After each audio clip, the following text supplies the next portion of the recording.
शिवराम के लड़का से है, राम जियावन से। कहा कि भैया हमें अब हमारी ज़मीन दियो या होकर कुछ निस्तारण करो, तब ये कहीं अब हम कुछ न देवे, हम तो दिन से बना है वो हमार हो। कहूँ बगल से निकलते हैं तो बताई दिन करते कहते तू मतलब कल हो भी कौड़िया से निकले रे और हम उधर से आवत हैं तो बगल से निकले बहुत करियर ताकि के बाद मतलब इशारा गिन कहीं तुमका तो देख लिया मरवाई डारा तुम्हें तब मानब। हम दरखास्त दिन यहाँ डीएम साहब के यहाँ एप्लीकेशन दिन तो नापा गया तो ज़मीन हमारे में निकली और हमारे पास कोई ज़मीन नहीं। और ज़मीन नहीं खाली नहीं करते। डीएम साहब के पास गए ना पहले दिन तो वो जुटते जांच वाँच करवाइन तो जांच में में ही क्लियर हो कि हाँ हमारे ज़मीन में है ये मकान बनाए हैं, लेकिन हमें मिला कुछ नहीं और ना देख कहाँ था, वो तो सब झगड़ा पे उतारूँ। नमस्कार, आप लोग देख रहे हैं गोंडा पब्लिक पोस्ट। मैं हूं शिवानंद मिश्रा। गोंडा में ज़मीनों का फ्रॉड आप देखते हैं कि ज़मीनों पर किस तरीके से फ्रॉड किया जाता है। ज़मीन किसी की, कब्जा कोई और कर लेता है, लेकिन इस बार किसी के नंबर की ज़मीन उस पर घर किसी और ने बना लिया है।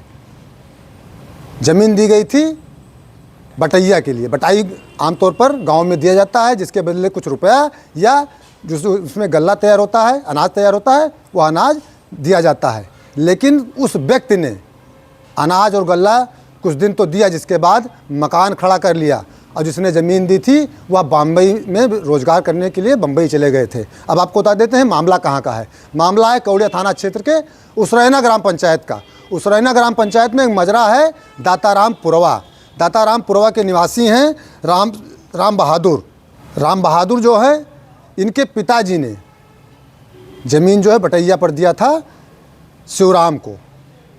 शिवराम ने कुछ दिन तक ज़मीन का जो है गल्ला पानी इनको दिया, गल्ला और पैसा दिया। पिताजी इनके बुजुर्ग थे, घर में पड़े रहते थे। इसके बाद ये बम्बई रहते थे राम बहादुर। शिवराम की मृत्यु हो गई। अब आ गए राम जियावन, शिवराम के पुत्र। राम जियावन दाताराम पुरवा के निवासी नहीं हैं, ये मेन उसरैना ग्राम पंचायत के निवासी हैं। राम जियावन मकान बना लिए हैं, मकान उस पर खड़ा कर लिए हैं और मकान खाली नहीं कर रहे हैं। इस बात की जानकारी जब राम बहादुर को हुई कि हमारी ज़मीन पर मकान बन गया है, तो यह जब उनसे बातचीत करने लगे तो सुलह समझौते की बात आई कि हम अपनी ज़मीन आपको दे देंगे। 17.5 बिस्वा ज़मीन है, इसके बदले हम 17.5 बिस्वा ज़मीन आपको दे देंगे।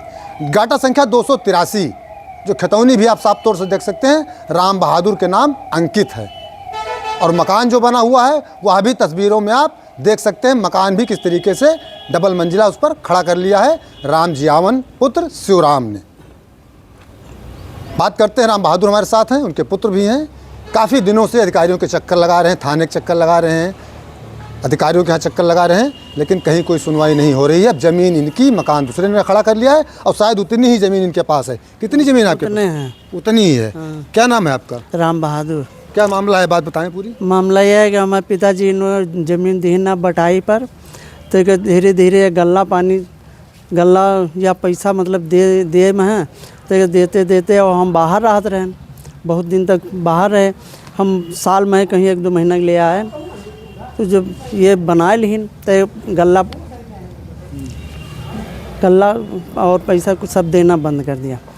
अब ये वो ज़मीन जो है बनाए लिहिन, तो इनके जब पिताजी से बात भाई यानी शिवराम से बात तब ये बताइन कि भैया अब हम बनाए लीन है, हमारा कोई झगड़ा झंझट ना करो, बगल में हमार बैनामा के ज़मीन है तो हम उतना ज़मीन आपका दे देवे। तो हम लोग सहमत हुए, अच्छा चलो दे देना। तो जब उनका एक्सीडेंट होएगा वो ख़त्म हो गए और उसके बाद में हमारे पिताजी ख़त्म हो गए। तो जब इनके ऊपर कहा गया कि भाई अब हमें दियो, शिवराम के लड़का से है, राम जियावन से। कहा कि भैया हमें अब हमारी ज़मीन दियो या होकर कुछ निस्तारण करो, तब ये कहीं अब हम कुछ न देवे, हम तो दिन से बना है वो हमार हो। तब जब हम दरखास्त दिन यहाँ डीएम साहब के यहाँ एप्लीकेशन दिन तो नापा गया तो ज़मीन हमारे में निकली। हाँ, तब ये बीच में साहब के सामने एक हाथ रहे कि समझौता कर लीन जाइए, तो क्या उनके गए बाद में ये सब झगड़ा झंझट पर उतारू हो गए, तो कुछ दिन लेन नाई के हिन और अब यह छोड़ते ही नहीं हैं। हमारे बजून दे कहीं ना, इनके पिताजी वहाँ ज़मीनें नहीं देते हैं, हमें कुछ नहीं देते हैं, ये सब लिहा लेते हैं। अब तो साहब धमकौतो हैं, अब तो धमकौतो हैं। एक दिन में कौड़िया से लौटा रहे हैं तो हमें बहुत मतलब कि घेरे रहे, लेकिन कोनो मेरे के भाई आन गए एप्लीकेशन उसने दिया ना साहब के यहाँ थाना पे यहाँ, लेकिन अभी कोनो के सुनवाई उनवाई नहीं भाई।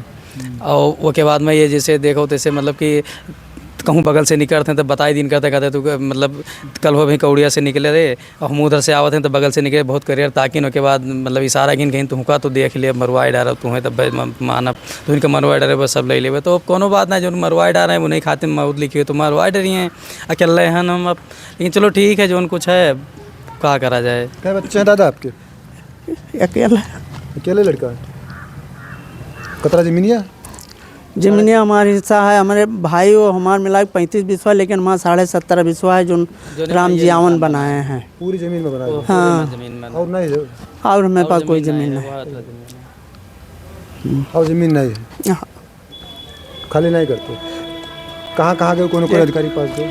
अब जब डीएम साहबा के यहाँ दिन ना पहले तो वो वहाँ जांच गए तो वहाँ सुनवाई भाई तो जांच में हमारे ज़मीन में निकला कि हाँ हमें खेतौनी बनाए हैं।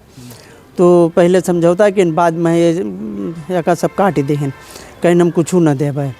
तो फिर दोबारा दिन गया है तो वह के रूप भवा वहाँ लगाई नहीं कि सुलह समझौता आपस में कर लियो, लेकिन हमें मिला कुछ नहीं और न देख कहा था, वो तो सब झगड़ा पे उतारूँ। हाँ अब अच्छा, ये दातारामपुरा के रहने वाले कहाँ के रहने वाले हैं? जी वो उसरैना के रहने वाले हैं। सुरैना के रहने वाले हैं? आपके पुरोवे के भी नहीं? नहीं, दूसरे पुरवा के हैं। वहाँ पर ज़मीन रही हमार। जी बिल्कुल वहीं पर ज़मीन रही, उनके घर के पास है में ज़मीन रही। उनके पास घर के पास? जी उसरैना में मेन गाँव में। जी तो क्या फ़ायदा उनका मिला? आप दातारामपुरा में रहा? जी हम दातारामपुरा में रहे थे। कौन अधिकारी पास आप शिकायत के लिए? डीएम साहब के पास गए ना पहले दिन, तो वो जुड़ते जांच वाँच करवाइन तो जांच में ये क्लियर हो कि हाँ हमारे ज़मीन में यहाँ ये मकान बनाए हैं। उसके बाद में यहाँ जब यह यात्रा जांच भय के बाद में जब रिपोर्ट लाग गए तो कोनो सुनवाई नहीं, हम दोबारा फिर आए डीएम साहब के यहाँ फिर गए तो डीएम साहब मतलब एसडीएम साहब रहे वही लिखिन कागज़। उसके बाद वो दोबारा फिर जब जांच भय तो जांच में है कोनो ना हमें लगे कोनो फ़ोन आवा ना कुछ, और वो में यह चीज़ लाग गया कि हाँ आपस में बैठ के समझौता करेंगे हैं। अब जब कोनो साहब लोग जाते हैं तो वो कहते हैं हाँ ठीक है आपस में हम बैठा लेवे, लेकिन जैसे वो लोग खसकते हैं तैसे हम गरियावे के हैं, मतलब गरियावे लागत हैं और मतलब परेशान धमकी उमकी दिन करते हैं। जी अभी आप बता रहे थे जान से मारने दिन? हाँ वही दिन में साहब खेदे रहे का नाम है, हम कौड़िया लौटा रहे हैं और के लगा नहर पे यहाँ हुए शाम के यहाँ राम जीवन रहे, एक जने और रहे और 2 जने मतलब 4 लोग रहे उस टाइम पे है, लेकिन 2 जन का इन्हीं दोनों भाई का पहचाने राम जीवन रहे, उनके भाई रहे, एक जने वहाँ हैं संजीव नाव है, तो उन्होंने रहे तो दोनों जने बस मतलब वैसे बैठा। तो जब हम पहुँचे न बजुड़ते कहीं ना आओ निपट लियो ये लागे ले लियो। राम जीवन क्या करते हैं? वही साहब कहूँ है चपरासी हैं कि कोनो ये शिक्षा विभाग में हैं। स्कूल में चपरासी अपने पिताजी के जब उनका एक्सीडेंट होएगा तो उनके वहाँ ड्यूटी पाई नहीं है, पूरे जगह नौकरी पे। उनके पिताजी क्या करते थे? वो हेड मास्टर रहे मानो। अच्छा, हाँ हेड मास्टर थे वो? जी। दादा क्या चाहते हैं? हम चाहते हैं कि हमारा ज़मीन हमें मिल जाए, ज़मीन के बदले। अब और क्या करें साहब, अब या हमारी ज़मीन खाली करें और या फिर हमें दिए, यही चाहिए थे साहब। हाँ कितने दिन से आप परेशान हैं दादा?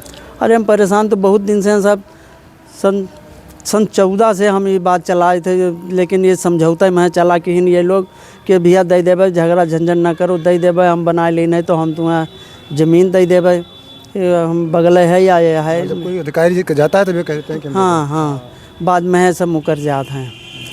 तो अब कहा कि जाए, अब हमें कुछ समझ नहीं आवत है कि हम कहा करी, और ये लोग परेशान ज़्यादा कि यहाँ हैं। देखिए ये परेशानी है, इनका तकलीफ़ है, दर्द है। राम जीवन जैसा कि इनका आरोप है राम जीवन पर कि वह धमकी भी देते हैं, इनके पुत्र ने कहा कि धमकी भी देते हैं, जान से मारने की भी धमकी देते हैं। शिक्षा विभाग में चपरासी अनुचर के पद पर तैनात हैं,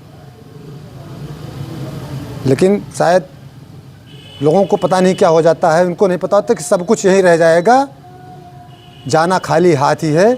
अंतिम संस्कार भी होगा तो शायद अपनी ज़मीन में होगा या अयोध्या जी के किनारे होगा, सरकारी ज़मीन में, या अभी नहीं पता होता है। लेकिन लोग बेईमानी पर आमादा हो जाते हैं और रहते हैं। उम्मीद है कि अगर इनके आरोपों में सच्चाई है तो जांच कराकर ऐसे लोगों पर कार्रवाई की जाए। और जैसा कि दादाजी का कहना है कि ज़मीन के बदले ज़मीन या तो दे दें या फिर इनकी ज़मीन खाली कर दें। तो अगर इनके आरोप में सच्चाई है तो इनको ऐसे लोगों पर कानूनी कार्रवाई करके इनकी ज़मीन इनको वापस दिलाई नहीं जानी चाहिए। आप लोग देखते रहें गोंडा पब्लिक पोस्ट।